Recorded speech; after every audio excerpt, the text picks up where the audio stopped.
Okay, I want to start this video off just by saying this will have spoilers. If you haven't seen the movie, please by all means go see it. I'm shooting this on the 26th at 1 AM, so 25th. I've literally just been to see the movie. I just want to let you know there will be spoilers, so if you haven't seen anything, feel free to click off this video. You don't have to watch it. Alright, that's out of the way.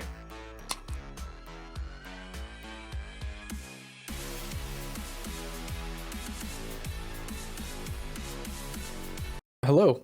I haven't uploaded a video in like a year, but as I said, I've just went to see the Fnaf movie, and if you know my channel from Twitch, you'll know that I am a big fan of Fnaf. Completed all the games on stream multiple times. Okay, multiple times is a bit of a stretch, but I completed all the games on stream. They became quite a big part of my life. I became a big fan, and when I heard the movie was coming out, I only found out about it like 2 years ago, year and a half ago maybe. I was hyped, and it's finally here. It's in cinemas. Please go see it if you can.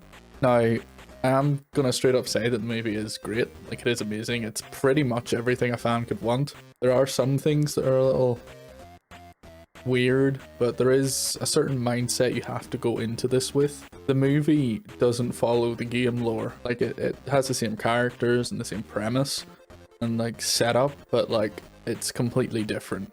And like, if you want to enjoy this movie, you have to go in with the idea of it being like almost like a separate universe.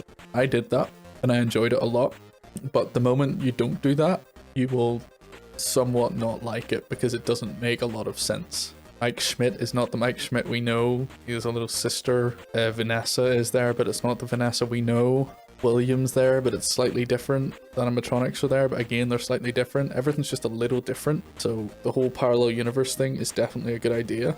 Now, on to what I thought of it. I thought it was incredible. I thought it was great. There was a lot of fan service, which I will get into. But I quite liked it, if I'm completely honest. The initial movie, if I had to give it a score out of 10, I'd probably give it about an 8.5. I went to see Saw a couple of weeks ago, and I think it was the best Saw I've ever seen as well, and I've seen them all. And it's about an 8, 7 or 8, so do with that what you will. Yeah, I think I'd put it about an 8.5.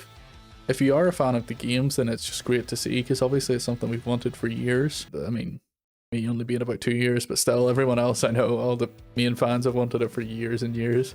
Again, you do have to put all that kind of to the side and just enjoy it. The animatronics, I have to say, have been done incredibly well. They look just like they do in the games, if not better. They're very accurate. They move the way you would expect them to. Everything's done quite well, and the story behind them is amazing. They go in a little bit more of the whole like possessed child thing, or possessed by children, sorry, so that you kind of have an idea of what's going on.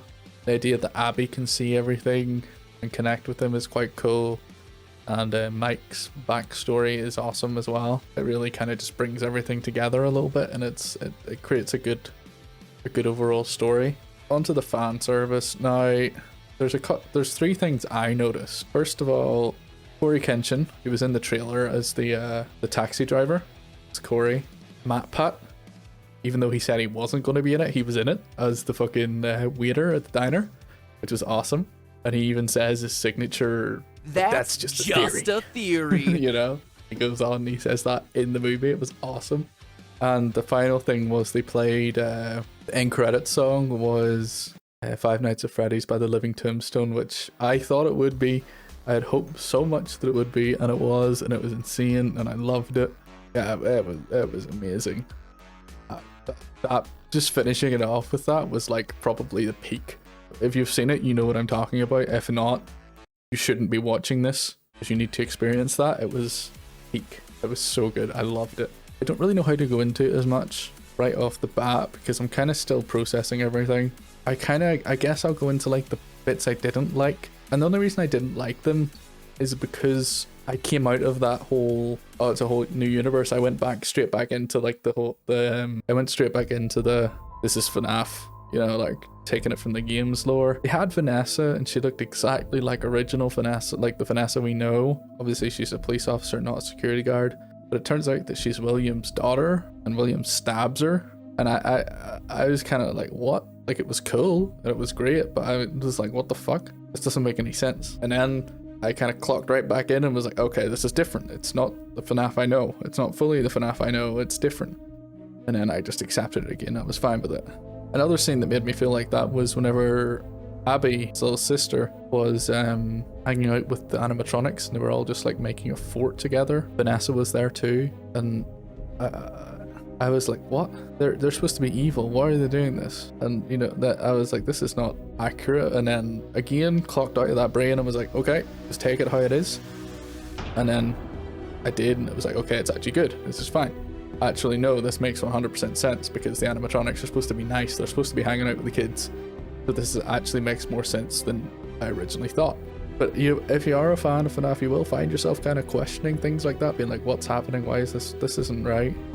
But then you have to kind of step back and accept that it's something new, it's different. And if you can do that, then you'll enjoy the movie again. Those are my only real complaints. It's just kind of things that, like, even as a fan, it can take you out of it a little bit. Yeah, those are the only things I could really think about to truly complain. It just kind of takes you out of it. On to the good stuff. Rest of the movie. The overarching story was incredible. It was emotional at some points. It was terrifying at some points. It had me like worrying what was going to happen. It was heartwarming at some parts. It was incredible. Like the reveal of Springtrap as well was perfect. Couldn't have asked for anything else. And the way that he got trapped as well, like it showed you almost everything, and then at the end it shows you Springtrap being locked in the room that he gets stuck in. Oh, it was just so satisfying. Like everything about Springtrap was just incredible. Springtrap's my favorite FNAF character, so seeing that was just peak.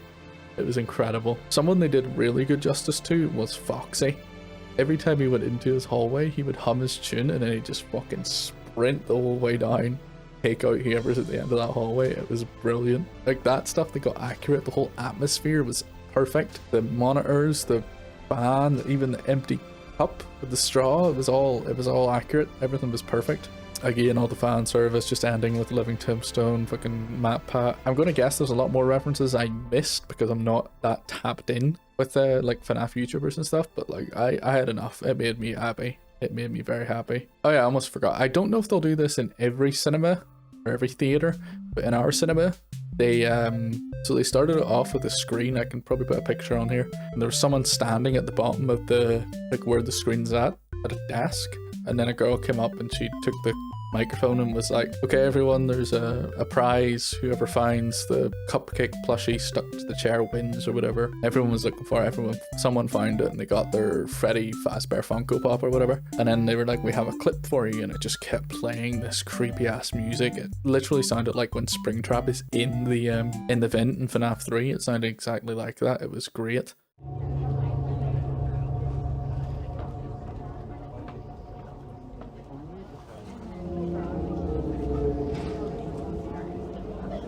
And it had the screen started glitching out and stuff.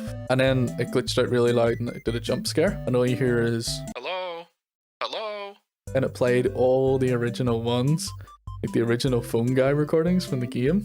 I don't know if they were just taken from the game or if Scott redid them and changed some stuff up. I don't know. And this man was running around our like theater with like a flashlight and all, and he was just, it was great.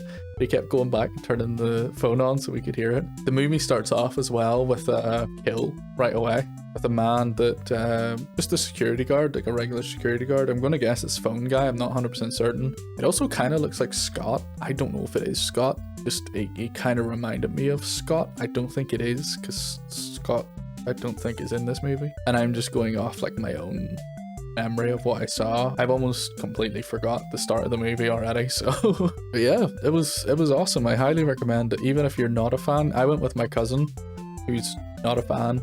I asked him, what do you know about FNAF? He was like, I know you sit in front of monitors and closed doors, and I'm like, yep, close enough. Even if you're not a fan, go and see it. If you are a fan, go and see it with an empty brain. Just understand that these are characters you know and love in essentially a different universe. I hear theories saying that they follow the books or something. I don't know if that's the truth. I don't know if it's not. I'm not going to go into it. All I know is I liked the movie and it was cool because I separated it from the games. Games are awesome. The movie was great. I mean, I didn't really go into much spoilers there, simply because I don't have that many spoilers. You just kind of have to go and watch it. A lot of stuff happens in it is very much you have to be there. Like if I explain to you oh, Abby strikes Bonnie's guitar and gets knocked out. That's a neat detail because Bonnie's guitar is electrified or whatever. I don't need to tell you that, just go watch the movie. But yeah, that's my basic review of this. I don't have too much to say, because I would rather you go and watch it and base your own opinion. Overall, I enjoyed it. As long as you go in with a fresh mind and understanding that it is something new, you should like the movie. If you go in thinking it's going to be like the lore and like one-to-one to the game, you'll probably not like it as much. Even though being a Fnaf fan, it is hard to kind of like wipe your memory of that, you do somewhat have to in order to fully enjoy the movie. Just take it at face value, I guess is what I'm trying to say. I am going to end it there. If you guys did enjoy this video, please leave a like and subscribe. I don't post that often. Maybe I'll get into it, I don't know. I stream every so often, either Monday or Friday on Twitch. I haven't streamed in months, but I want to get back into it. As you can tell from my previous videos, I'm not the most consistent. But yeah, that's my review of Five Nights at Freddy's. I apologize if this was all over the place. I just seen it and I'm a bit hyped and very much rose-colored glasses. Incredible, amazing. Yeah, it was incredible. Yeah, I could ramble for days about it, but yeah. Thank you guys for watching. See you later. Take care of yourselves. Go see the movie if you haven't. It's great. Thank you very much, Scott, for making this. Even though FNAF wasn't a part of my childhood, it was a part of, you know, the past 2-3 years of my life, and it means quite a lot to me. But yes, I'll leave you with that. Bye. Enjoy the movie. Take care of yourselves. See you some other time. Bye.